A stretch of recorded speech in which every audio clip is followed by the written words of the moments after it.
This government meeting is brought to you by Eastworks and our local cable subscribers.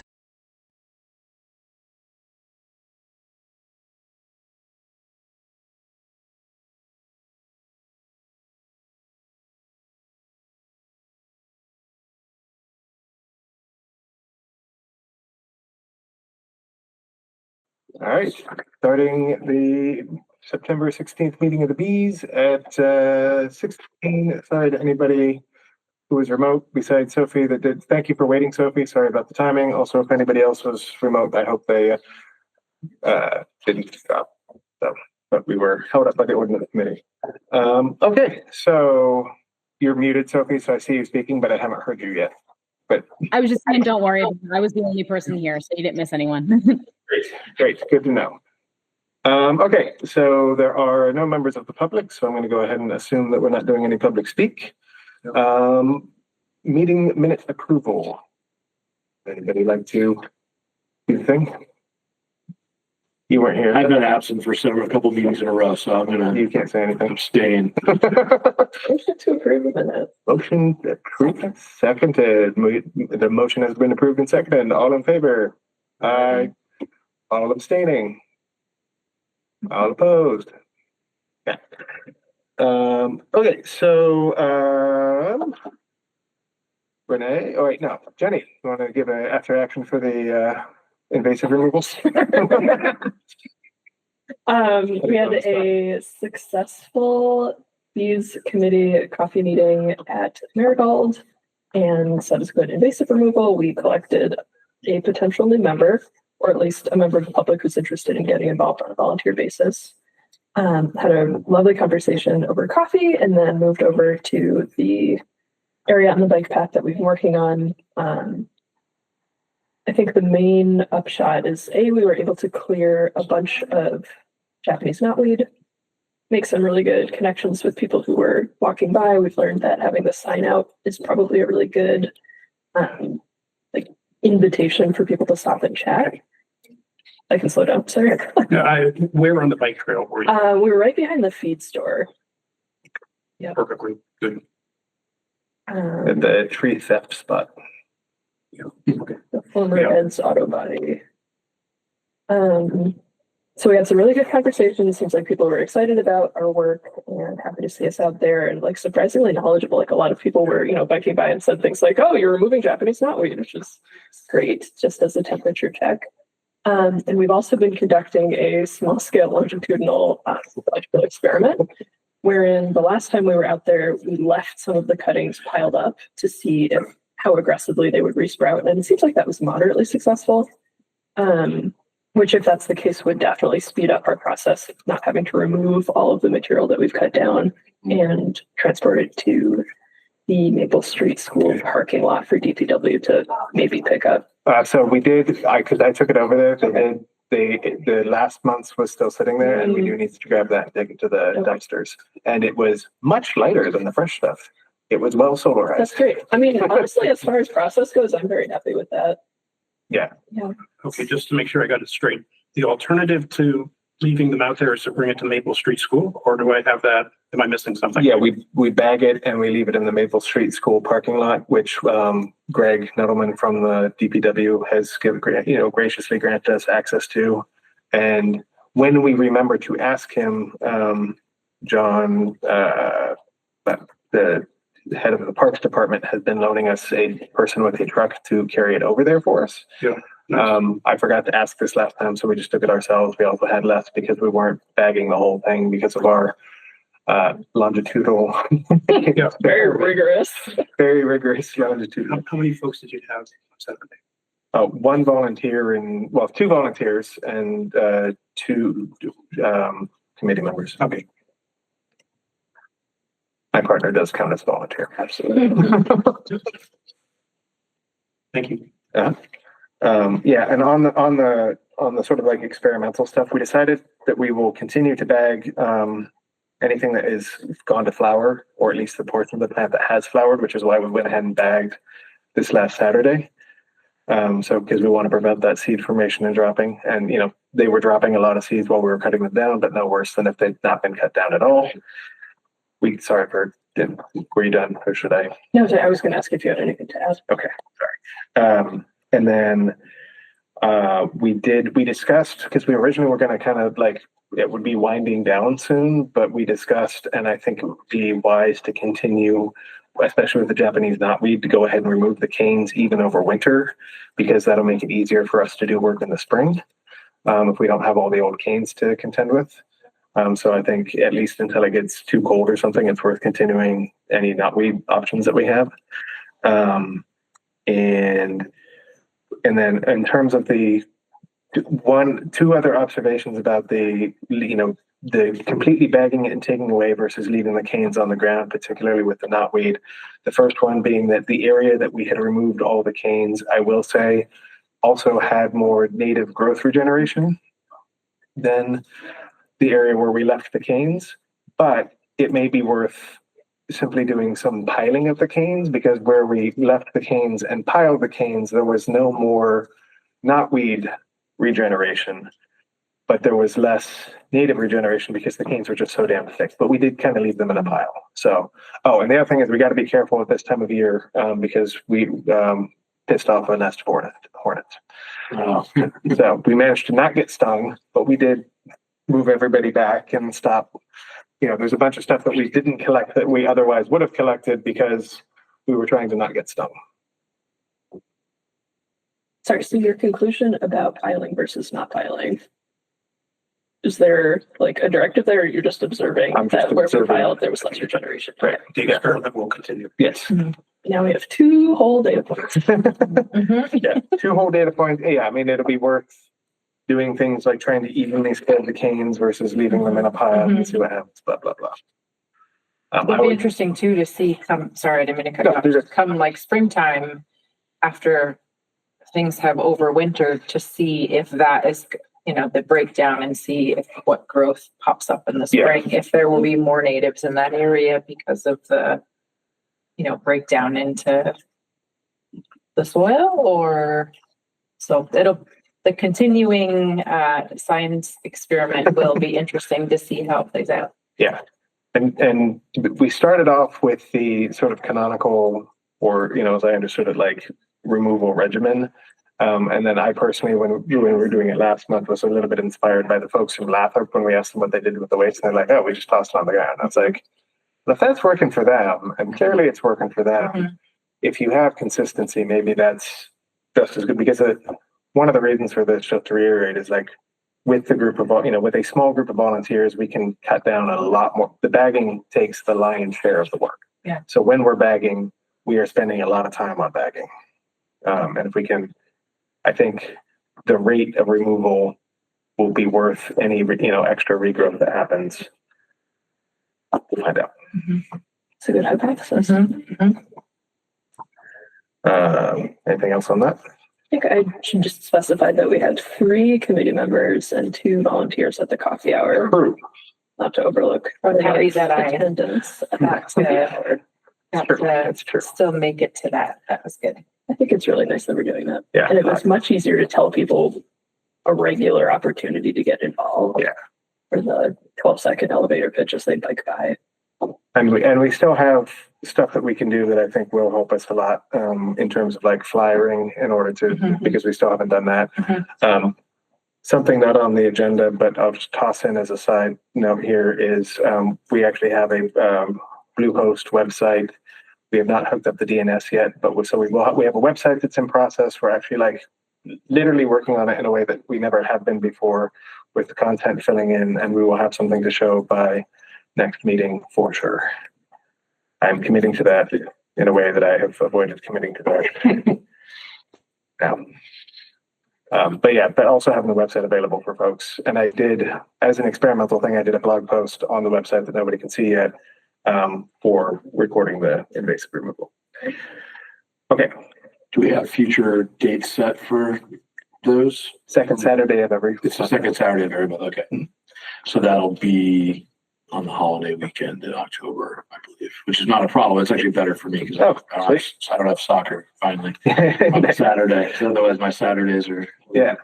That'll be the 11th. Yeah. Right. I will be out of town.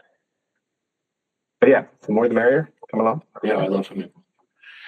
Okay, we all wrapped up, but good, good, great. Sophie, sorry to keep you waiting. No, no worries at all.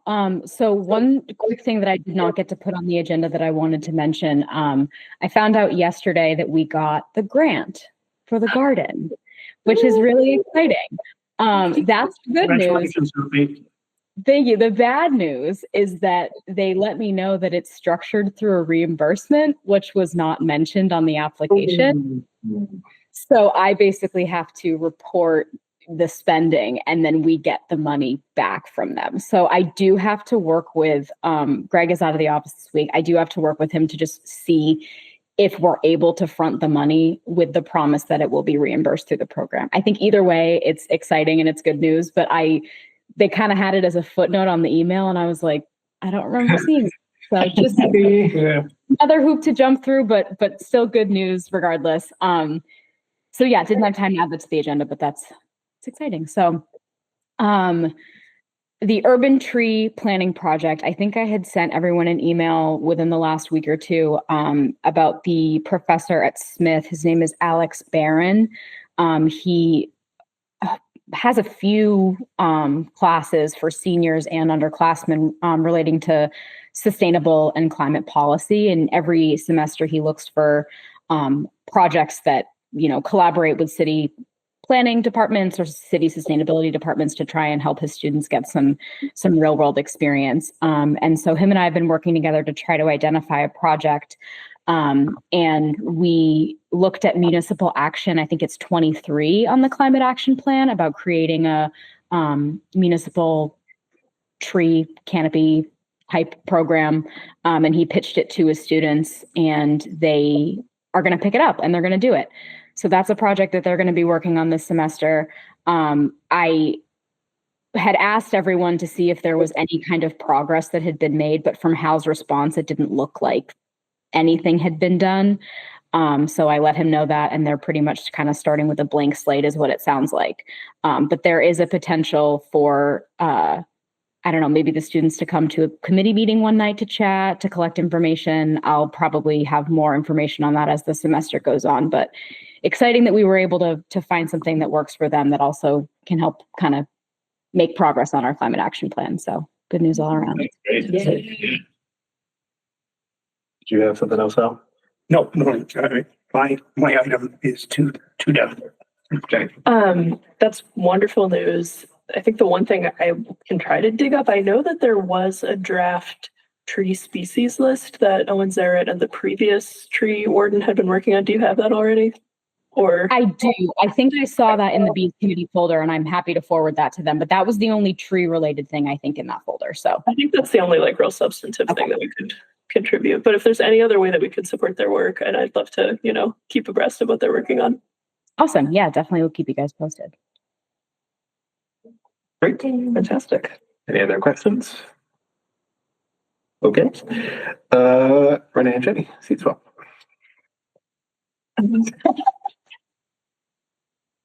It's a little slow. I apologize. I started back to school. This is just my start of my third week, so it's been a little hairy the last 3 weeks. But I fully intend to continue researching and definitely want to do it, especially to do the seat swap before we could then book a winter sewing event. So I would love to still connect those. I did find some good information from people out in the internet world that put together seed swaps with specifically native seeds before. I've been kind of looking for guidance on specifically that, because I wanted to make sure that, how do we word it to make sure that people are bringing in native plants that haven't been treated with pesticides and things like that. So I did actually just this morning finally found a good site that actually had some good wording to make up a flyer to specifically Encourage. Encourage and really be clear on what we're looking for a seed swap.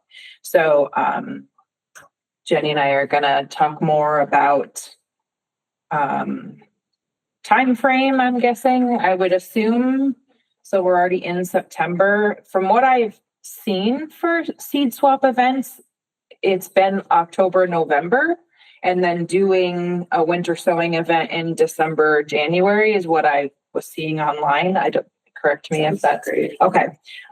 So, but I would like to pull at least a flyer together of like, even if we don't have a date yet, I would really like to do a flyer to be like, hey, start collecting your seeds and be on the lookout in your gardens, just because I know in my own garden, some things are starting to seed.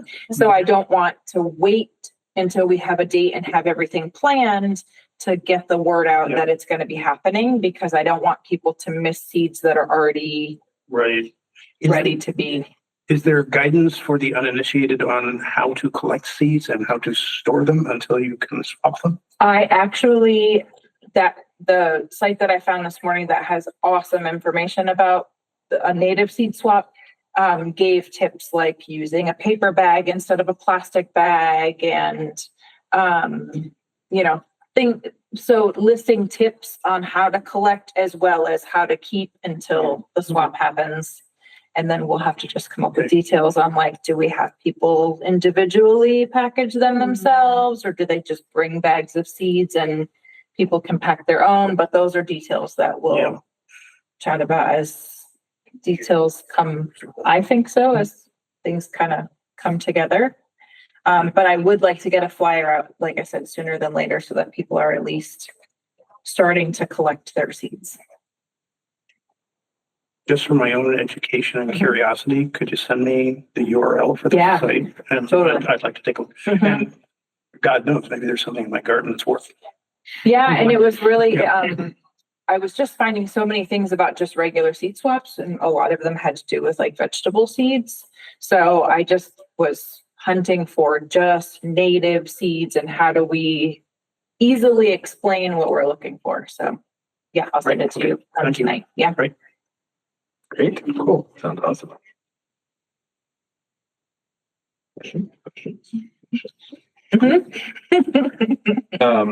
On the event thing, and this isn't on the agenda, but just like I think we should probably just, one thing that like Owen did before we actually got rolling with this that I think was a good idea was just basically like a presentation, at the library that was like, why native plants?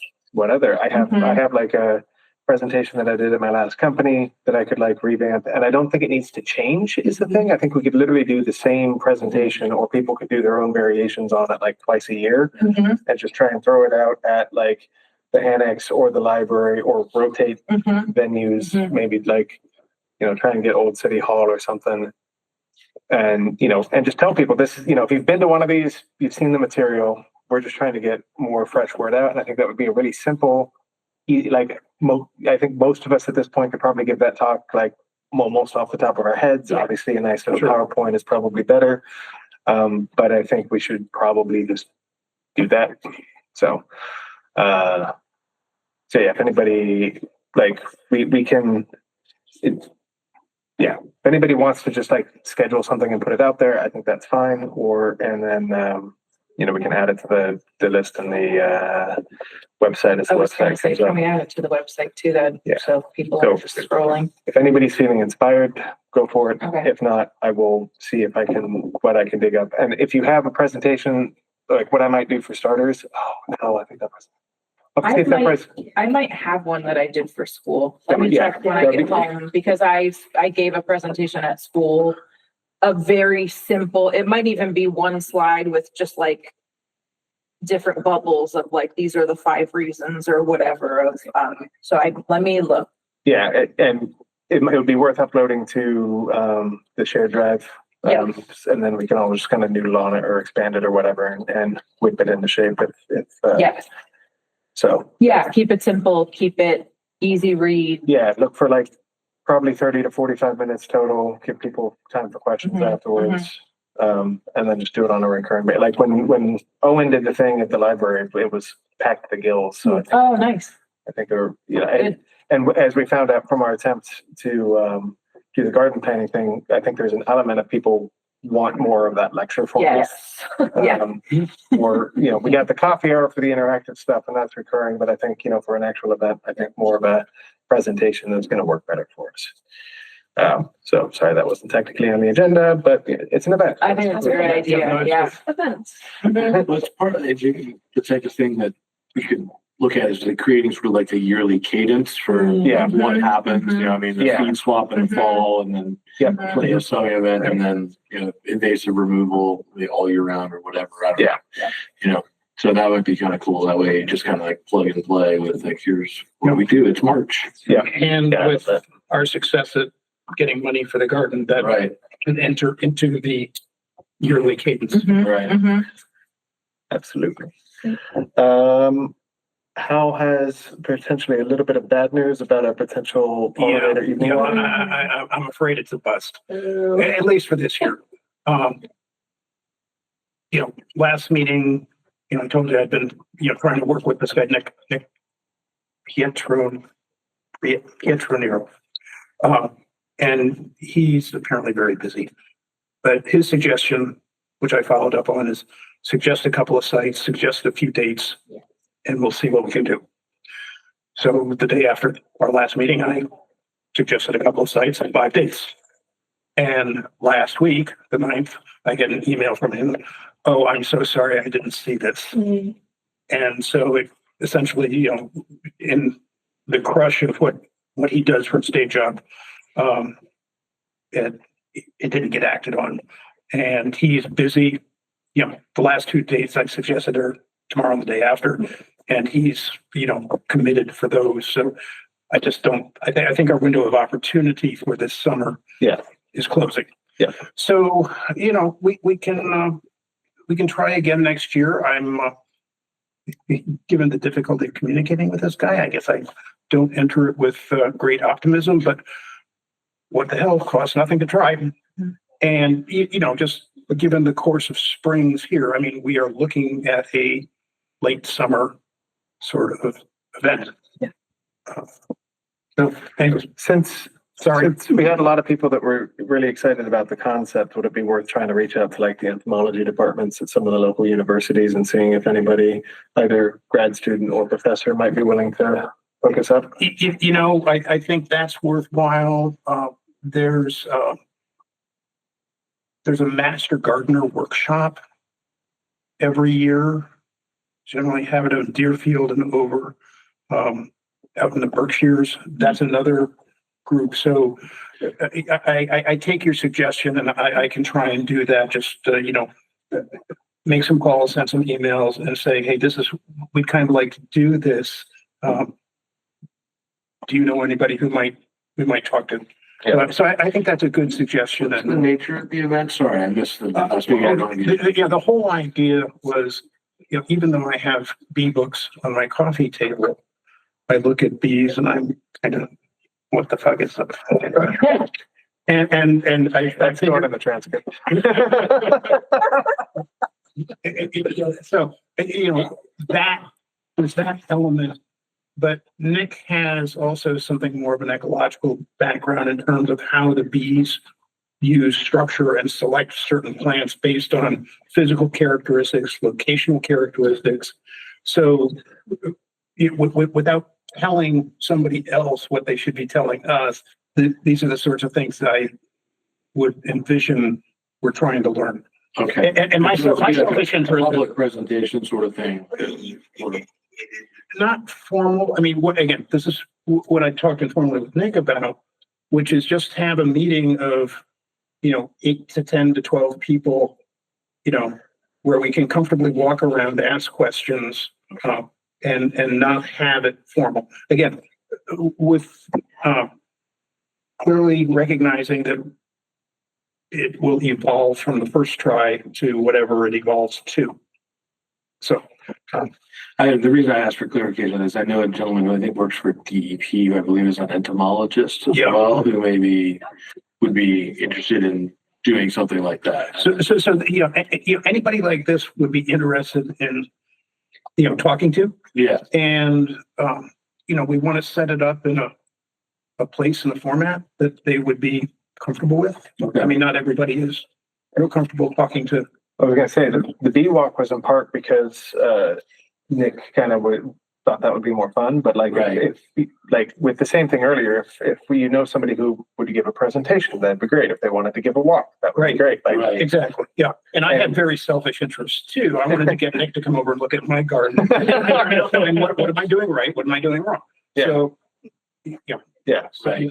I also know if that falls through, I'm a member of the entomology club at UMass Amherst, and I Holding out on could us, okay. genuinely, I could just put a message out to the person that runs the club, and I thought this person was already like, the person was already set up, but if we need a person, I'm sure I could message the leader of the group, and it's all grad. If you would do that and just copy me in on it, and I'll try and keep a file of who we've talked to. Yeah, it's like grad students. Yeah, I mean, that's and the more- some the more- undergrad and the more students, the grad merrier. students, PhD students. Yeah. Yeah. And that's, that's the perfect level. We're not looking for anything polished or anything professorial. If they agree to be on it, we have a contact spreadsheet in the shared drive, Okay, and I would just drop them in there. okay.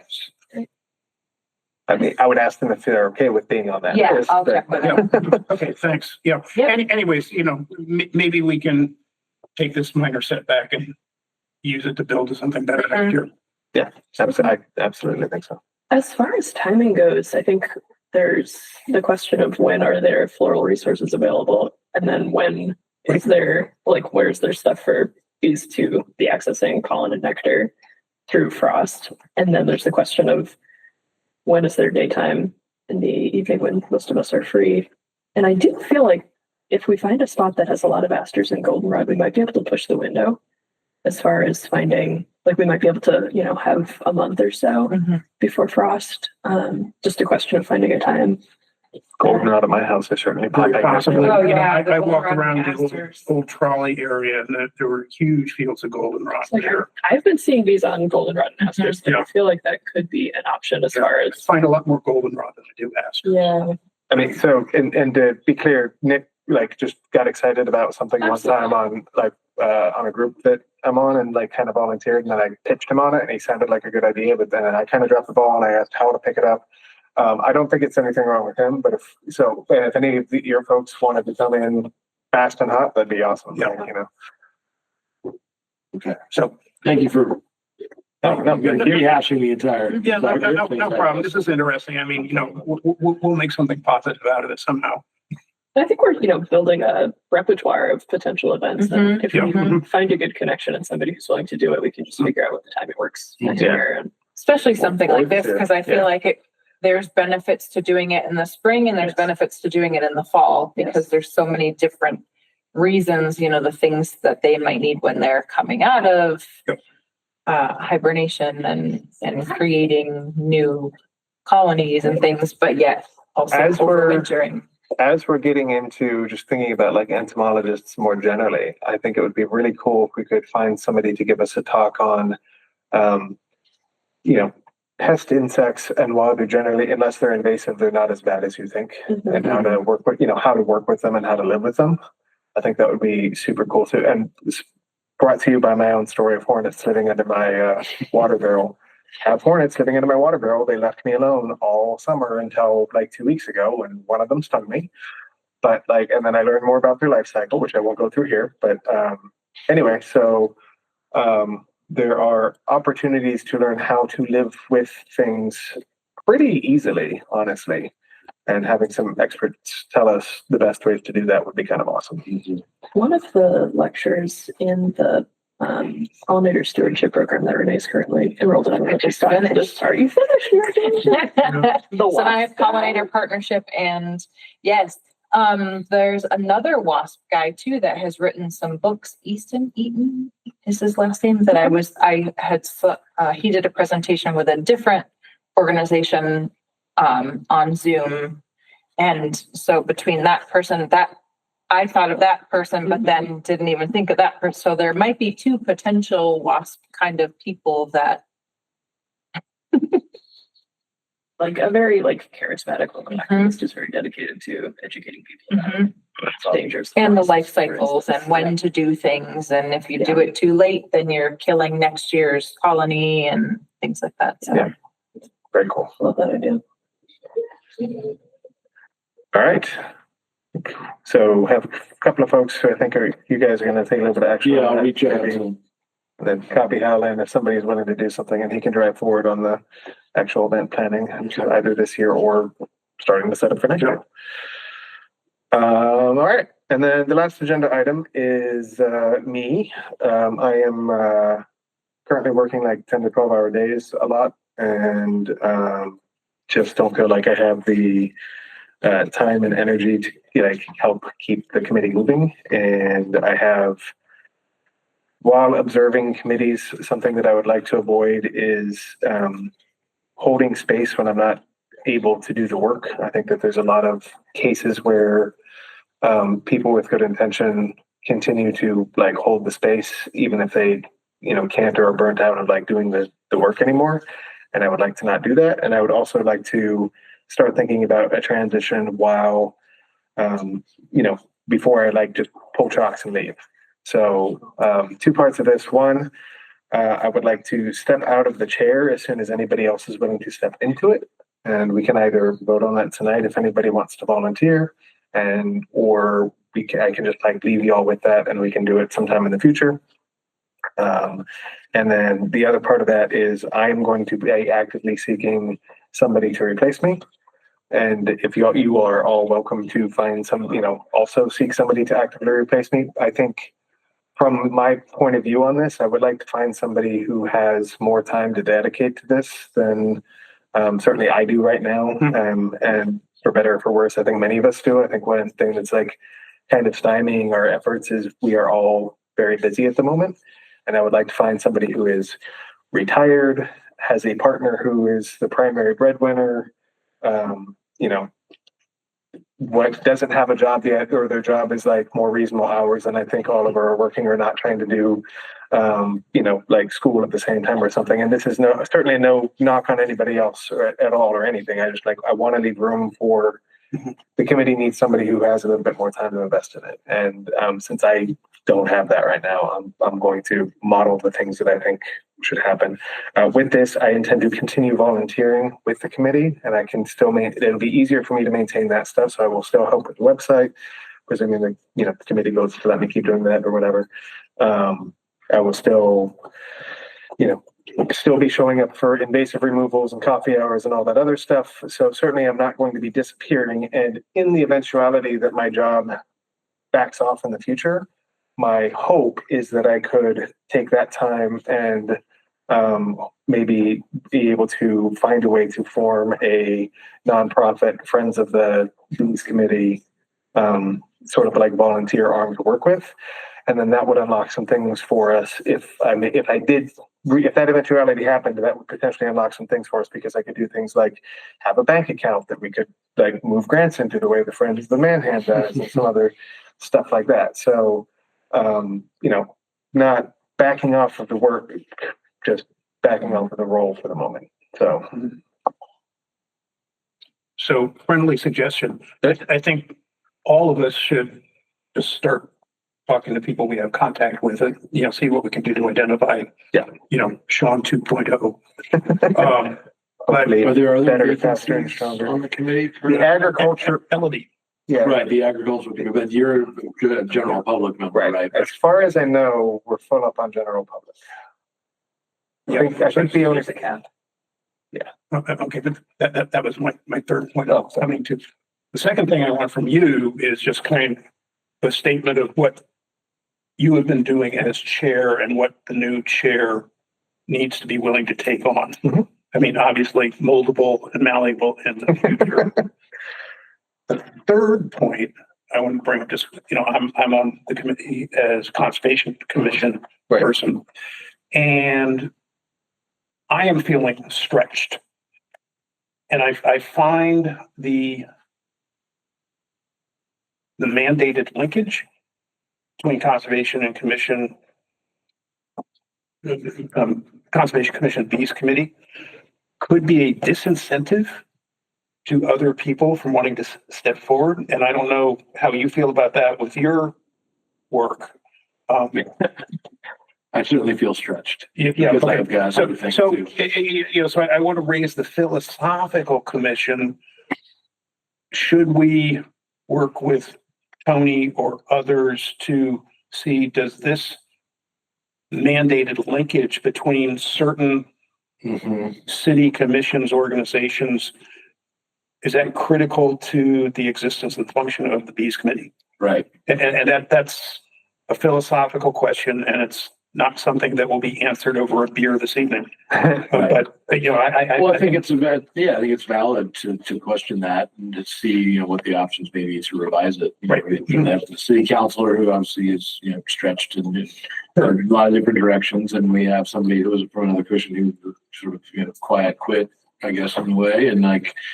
You and I both have other responsibilities. Yeah. And so it's sort of like, why are you making this? People have to double up to be able to serve on. Right. When there's Exactly. other interested parties. Yep. So, I mean, as we discuss and approach this, I'd like to come up with a constructive suggestion of how to move forward. But having just voiced the question now, I'm not at that point yet. Yeah, fair. I mean, I think it would be, the committee was instantiated by the ordinance committee by an ordinance. So I'm sure it would take an ordinance to amend the structure of the committee. Yeah. Mm-hmm. So we could look at the ordinance that was created. We could look at like suggested language for like revamping it. I think that would be the way to go about that. I don't know. Timing wise, it might be reasonable to look at waiting until the election happens. There might be fresh councilor members coming in with some energy. I think we should make this election about reelection. What is your stance? Number one.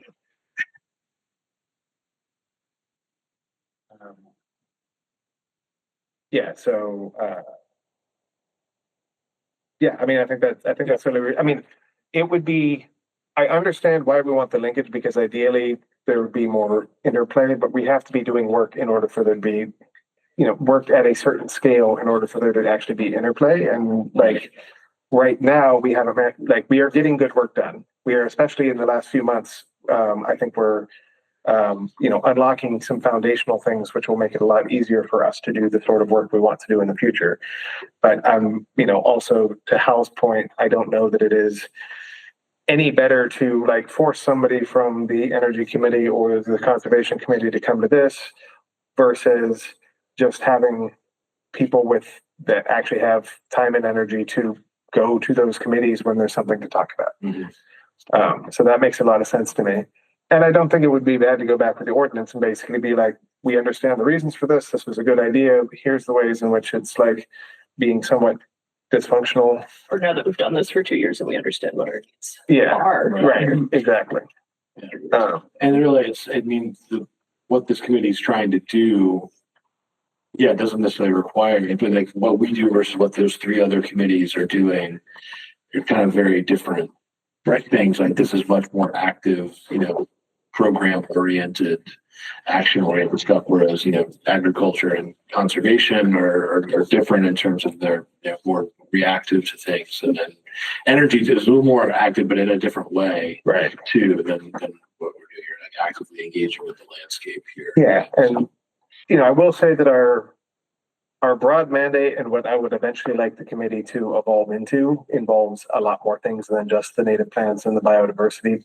Right now we're still concentrating on the biodiversity part. I think there's a lot of other things that we could be doing and could be, expressing opinions about or passing statements of support or going to, when stuff comes up in the other committees, coming up with our own, this is our official stance, we should do this.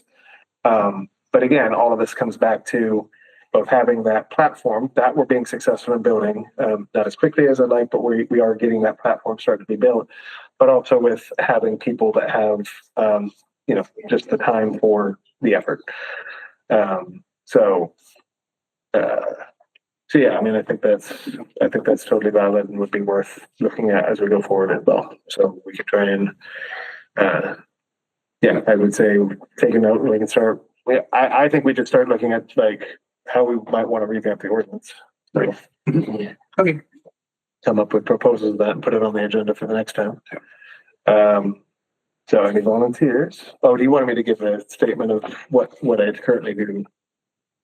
Yeah, and I wasn't Yeah. looking to task you with anything, challenging, but if you would just come up with something. Yeah. That, Yeah, I mean, it is not a lot of extra overhead. It is largely scheduling the meetings and making sure we get the agenda sent, and then just like, trying to coordinate on stuff, which, part of the reason I would like to step back is I don't feel like I've been doing anywhere near good enough a job for what we need. And I apologize, but, so yeah, and then, other things like, I would be continuing to chase the appointments committee and the agricultural committee to get our spot filled. I've sent a few emails, got like one thing back from somebody who used to be on the appointments committee, but is no longer. And then I had a lot of emails unanswered, and then I didn't follow up. There's also, I also coordinated with the city a little bit to get the shared drive set up. We have a defunct email account that we probably need to get turned off because we can't check it anymore. So reaching out to them and be like, can you let me access those emails so we can forward anything out, and then put it on a way message and then turn it off. Yeah, just that kind of stuff. Good. Cool. Well, I admire you recognizing your capacity and Yeah, the service thank of what you. we're trying to do here. So thank you. Any volunteers? I'm not volunteering, but I want to, I think it makes sense to think about it and for the members to have a chance to reflect. And see what they can step into. Yeah. I was assuming that. Okay, so Throw it out there.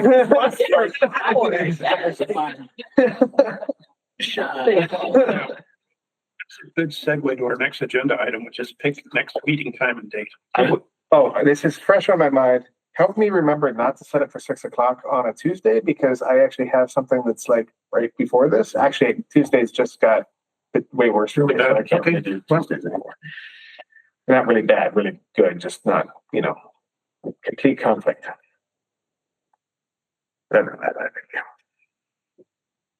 I'm going to be a scheduling impediment for the next month and a half, so I'll try to do my best with whatever works for everybody else. But soccer is soccer. Soccer is soccer. So true. Soccer until early November. So Soccer to you. Okay. my own and I am playing high school soccer too. So it's a lot of fallbacks. Okay, so approximately a month from now is what, the 14th of October? Yeah. And we just decided, or at least I am requesting that we not try and do, I mean, I could work around it with advance notice, but I'd kind of rather not. Are Thursdays better for you? I think Thursdays are better. Let me, here, I got my calendar down.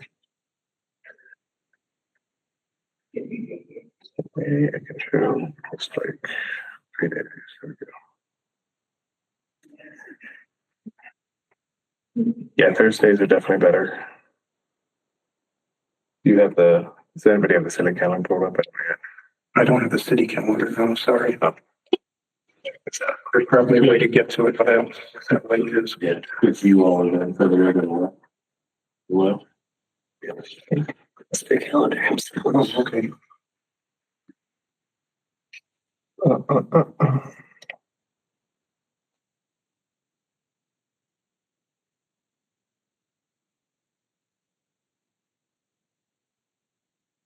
You gonna note for me, or are you just gonna? Okay. Looks like that is, but there's one, that's upstairs. one community preservation upstairs. Is Connie on community preservation? One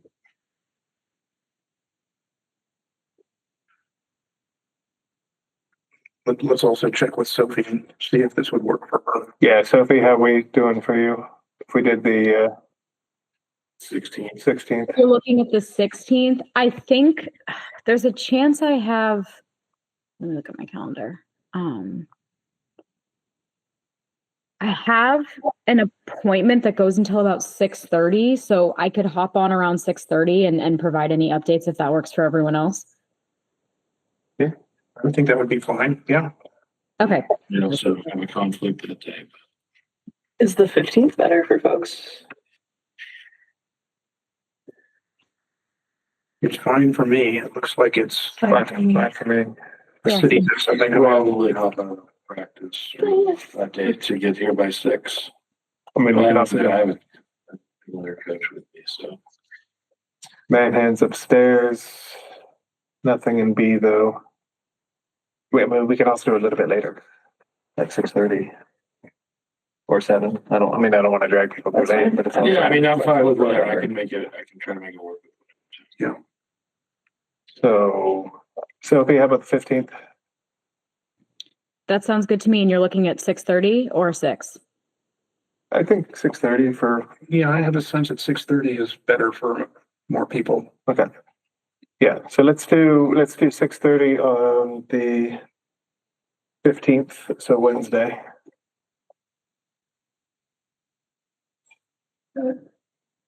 Great. Okay. Anything not reasonably anticipated within 48 hours that anybody would like to talk about?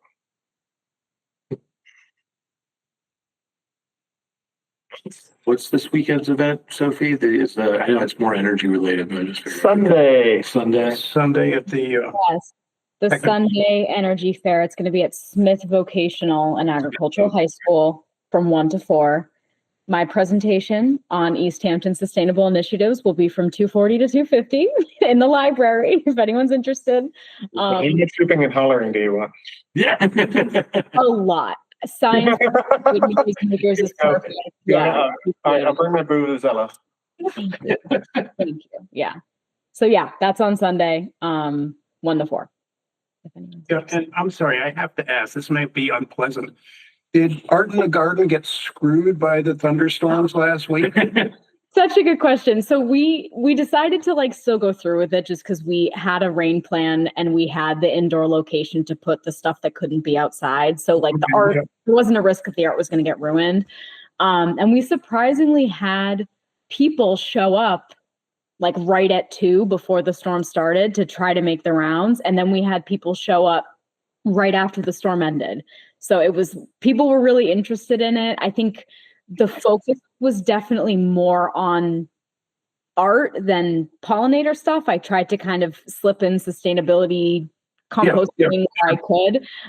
But the art community definitely showed up for it. So it was as successful as it could have been under those circumstances. Yeah. Yeah, I'm glad it was a positive. Yes, for the most part. I mean, obviously it was worst case scenario weather-wise, but yeah. Nobody got actively picked up then. Yeah. That's good news. Yeah, we did. Had to be on the list for that. Say, I'm from Kansas, so I treat tornado warnings very seriously. Yeah. We had the cats ready to move to the basement. We were in the basement. We didn't actually go down because the cats are too bad, it's a pain in the ass, but we were very prepped to go. So, great, thank you. Okay. Well, anybody want to make a motion to adjourn? You can do this one. Motion to adjourn. All right. Motion and second to adjourn. All in favor? Aye. All opposed? All right. Thank you. Great. This government meeting is brought to you by Eastworks and our local cable subscribers.